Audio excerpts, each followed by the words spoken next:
2 weeks to her dream wedding, Agiri Sokodi received a letter that shattered everything. Delaki, her fiancé, had called it off, without reason, without explanation. The silence that followed was louder than any storm. She collapsed from the shock, and was admitted into St. Peter's private hospital. Her soul wrestled to find peace. Oh. Why? Why did he do this to me? Why didn't he just say why? Oh. Okay, Miss Sokodi. Relax, it is not the end of the world. You'll be okay. Her mother, Ianoma Cody, overwhelmed with shame and grief, left town, into self-exile. Among the doctors in training was Duroti Kubira, quiet, observant.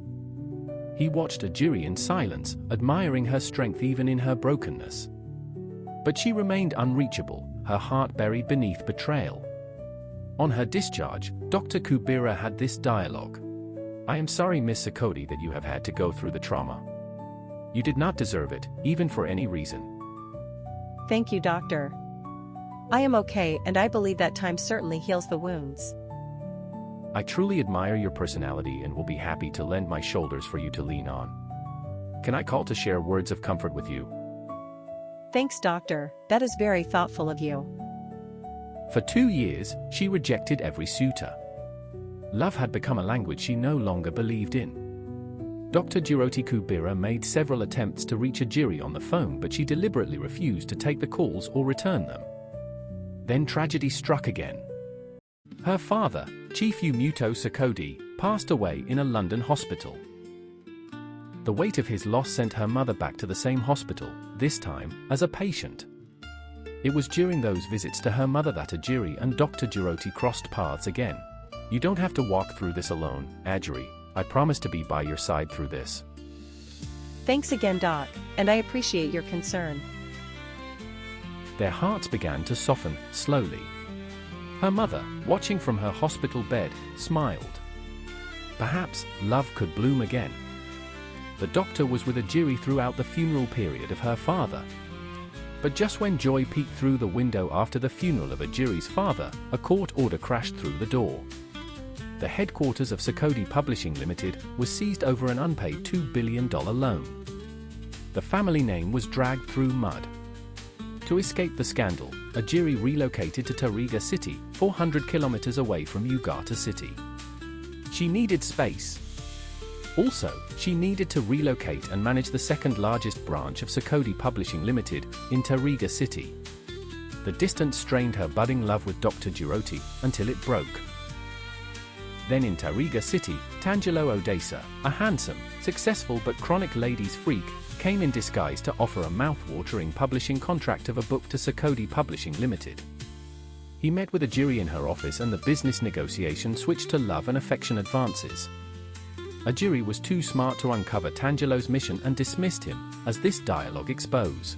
I am here to offer the publishing of my book to your reputable company, Miss Soloki. The contract runs into thousands of millions of dollars. And if you accept to handle it, can we toast and close the deal in my private yacht this weekend? Thank you for the offer, Mr. Odessa. But don't you think it is still early to toast when the deal is not yet closed?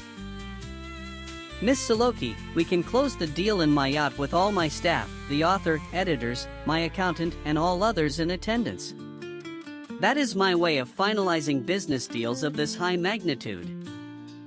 Can I have time to discuss this deal with my board of directors and get back to you?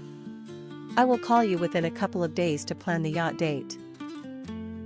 Agiri later dug out the profile of Tangelo Oda and found that he is a champion in seducing ladies with his wealth and dumping them after satisfying his libido. He was known for fathering uncountable children and abandoning them with their single mothers. Without delay, Agiri called Tangelo, called off the deal and blocked him. A year passed.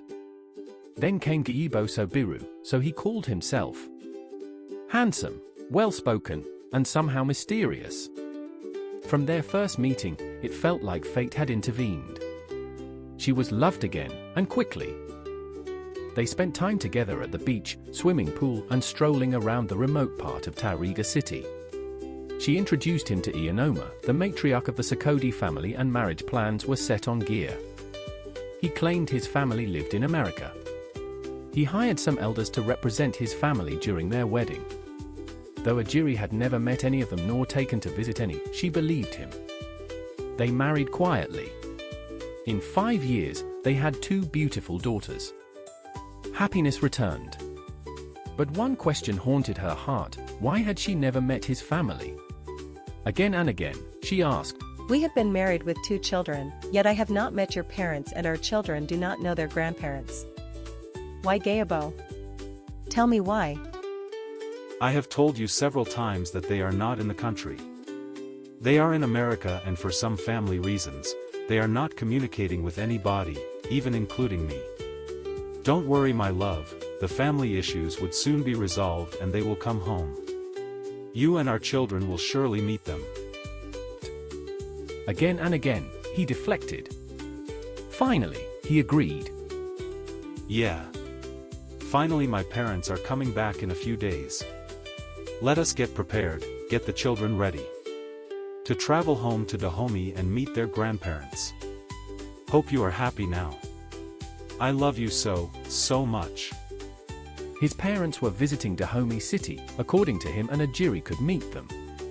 She packed the kids and drove 450 kilometers, excited to complete the picture of love. But on Aussie Street in Dahomey City, he asked Agiri to stop. Please stop here. Let me quickly check up my uncle. You go ahead to number 9 Aussie Street, along this street. It's just 3 minutes away. I will join you there with my uncle. Alright, but please hurry up. The girls are excited, and we cannot wait to meet your parents. Let me see my uncle, he said. Drive on to the house with the kids, it's just 3 minutes away on the same street, and I will join you with my uncle. Agiri arrived at number 9 Aussie Street. She stepped into the compound with her daughters, unaware that her presence was about to reopen a wound of 5 years old. They were ushered to a living room, where an elderly lady of about 60 years old with some other ladies sat on a sofa. The following heart-wrenching dialogue ensued. Good day, Mama. I am Mrs. Adri Gaabo, wife to your son, Gayibo. These are your grandchildren. My husband dropped from the car to see his uncle, and he is coming to join us here very soon. My son. Gayibo. Who is Gayibo?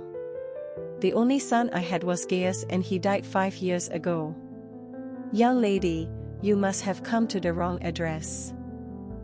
No, ma'am. I am in the right place. Gayibo came with us and dropped from the car about 4 poles away to see his uncle. He will soon join us. Do you have the photograph of the Gayibo you are talking about? Yes, here it is. At the sight of Gayibo's photograph, a huge wail shattered the compound's peace. Gaius! Oh, Gaius! Why am I here reminded now of your death? It's been 5 years and I am settling with the reality, his mother cried. He's been dead for 5 years. Agiri fell and fainted on the floor, as everyone in the room wailed aloud. She had married a ghost. Loved a memory. But from that ghost, she birthed life. Her daughters. Her strength. Her truth. Few days later, Agiri stood by the graveside of Gaius, the original name of Gayibo, and in tears, uttered these. This is very painful. How can the dead be married to the living? You lied to me. But you gave me the greatest bundle of joy, our daughters. Thank you and rest in peace. Rest in peace, Gaius. Rest in peace. Hope you enjoy part 1 and 2 of this video. The story of a ghost appearing in other places are very common. But of the dead marrying the living is not. Whether real or not, these videos expose human failures that can cause the unwarranted. Please like, share, comment and subscribe. Watch out for our next true life video. Thank you.